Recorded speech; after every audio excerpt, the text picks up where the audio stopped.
পশ্চিমবঙ্গের শিক্ষকদের জন্য উচ্চশ্রী পোর্টালে একটা খুবই জরুরি আপডেট নিয়ে আজ আমরা কথা বলবো। দেখুন, সুপ্রিম কোর্টের একটা নতুন নির্দেশিকার ফলে এই কাজটা এখন আর এড়িয়ে যাওয়ার কোনো উপায় নেই। চলুন তাহলে গভীরে গিয়ে দেখি কেন এই আপডেটটা এতটা গুরুত্বপূর্ণ আর কিভাবেই বা এটা করতে হবে। ভাবছেন এটা আর 5টা সাধারণ প্রশাসনিক আপডেটের মতো? একদমই না। এটা এমন একটা রায় যা রাজ্যের হাজার হাজার শিক্ষকের কেরিয়ারের মোড় ঘুরিয়ে দিতে পারে। এর পেছনের কারণটা ঠিকমতো বুঝতে হলে আমাদের আগে সুপ্রিম কোর্টের সেই নির্দেশিকাটা একটু জেনে নিতে হবে। সুপ্রিম কোর্টের নির্দেশিকাটা কিন্তু খুব স্পষ্ট।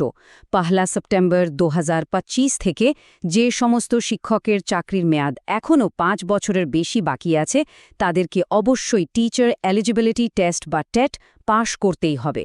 আর যদি তা না হয় তাহলে সমস্ত সুযোগ সুবিধার সহ বাধ্যতামূলক অবসরে যেতে হবে। আর এখানেই আসছে আসল কথা। এই পুরো নিয়মটা কার্যকর হবে উচ্চশ্রী পোর্টালে থাকা তথ্যের উপর ভিত্তি করে। বুঝতেই পারছেন আপডেটটা কেন এত জরুরি। তো প্রশ্ন হলো, এই কাজটা করা হবে কিভাবে? চিন্তা নেই, সমাধানটা উচ্চশ্রী পোর্টালেই আছে। আসুন আমরা এবার সাব ইন্সপেক্টর অফ স্কুলস বা SI/SS-দের জন্য পুরো প্রসেসটা স্টেপ বাই স্টেপ দেখে নিই। পুরো কাজটা আসলে মাত্র 4টে স্টেপের। প্রথমে লগইন, তারপর এমপ্লয়ি প্রোফাইল, এরপর স্কুল আর টিচারকে খুঁজে বের করা, আর সবশেষে টিইটির ইনফরমেশনটা দিয়ে সেভ করে দেওয়া। ব্যাস। চলুন এবার প্রত্যেকটা ধাপ একটু ডিটেলে দেখি। আচ্ছা, তাহলে শুরু করা যাক প্রথম ধাপ দিয়ে, পোর্টালে ঢোকা। এই যে স্ক্রিনে দেখছেন, এটাই হলো উচ্চশ্রী পোর্টালের অফিসিয়াল লগইন পেজ। সার্কেল লেভেলের SI/S-দেরকে এখানে নিজেদের ইউজার আইডি আর পাসওয়ার্ড দিয়ে লগইন করতে হবে। ওকে, লগইন তো হয়ে গেল। এবার ড্যাশবোর্ডে গিয়ে ঠিক কোন মেনুটায় ক্লিক করতে হবে সেটা দেখা যাক। ড্যাশবোর্ডে দেখুন অনেকগুলো অপশন আছে। এর মধ্যে থেকে বেছে নিতে হবে edit employee profile after finalisation, এই অপশনটা। নামটা খেয়াল রাখবেন, কারণ প্রোফাইল ফাইনাল হয়ে যাওয়ার পর এডিট করার জন্য কিন্তু এটাই একমাত্র রাস্তা।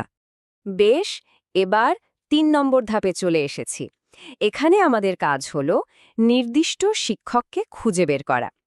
এর জন্য প্রথমে স্কুল সিলেক্ট করতে হবে, তারপর সেই স্কুলের টিচার। দেখুন, এখানে সার্কেলের আন্ডারে থাকা সব স্কুলের লিস্ট চলে এসেছে। যে স্কুলে ডেটা আপডেট করতে হবে ঠিক তার পাশে দেখুন একটা ভিউ এমপ্লয়ি বাটন আছে, ওটাতে ক্লিক করতে হবে।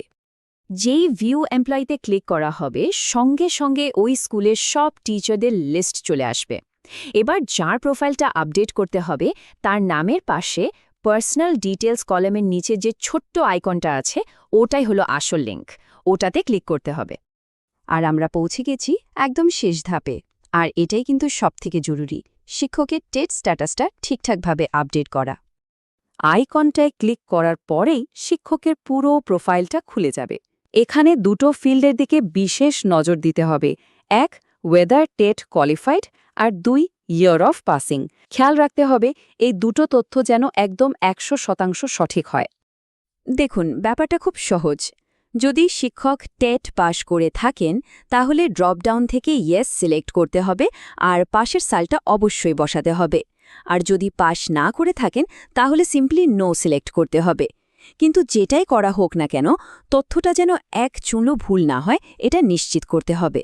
সব ডেটা ঠিকঠাক দেয়া হয়ে গেলে একদম শেষে সেভ বাটনে ক্লিক করতে কিন্তু ভুললে চলবে না। ওটা ক্লিক করলে কাজ শেষ, তথ্যটা সিস্টেমের সঙ্গে সঙ্গে সেভ হয়ে যাবে। তো পুরো প্রসেসটা আমরা দেখে নিলাম, কিন্তু একটা প্রশ্ন থেকেই যায়, তাই না? সামান্য এই ডেটা এন্ট্রিটা এতখানি গুরুত্বপূর্ণ কেন? কারণটা হলো এই ডেটাটা সরাসরি সুপ্রিম কোর্টের সেই রায়ের সঙ্গে জড়িয়ে আছে। এটা কি শুধু একটা ডেটা এন্ট্রির কাজ ভাবলে কিন্তু মস্ত বড় ভুল হবে। এটা আসলে শিক্ষকদের কেরিয়ার ঠিক করে দেবে। সুতরাং বুঝতেই পারছেন একটা ছোট্ট ভুলও এখানে কতটা বড় প্রভাব ফেলতে পারে। এক কথায় বলতে গেলে এই পোর্টালে যে ডেটা সাবমিট করা হচ্ছে সেটাই ঠিক করে দেবে রাজ্যের প্রত্যেকটা শিক্ষকের প্রফেশনাল ফিউচার।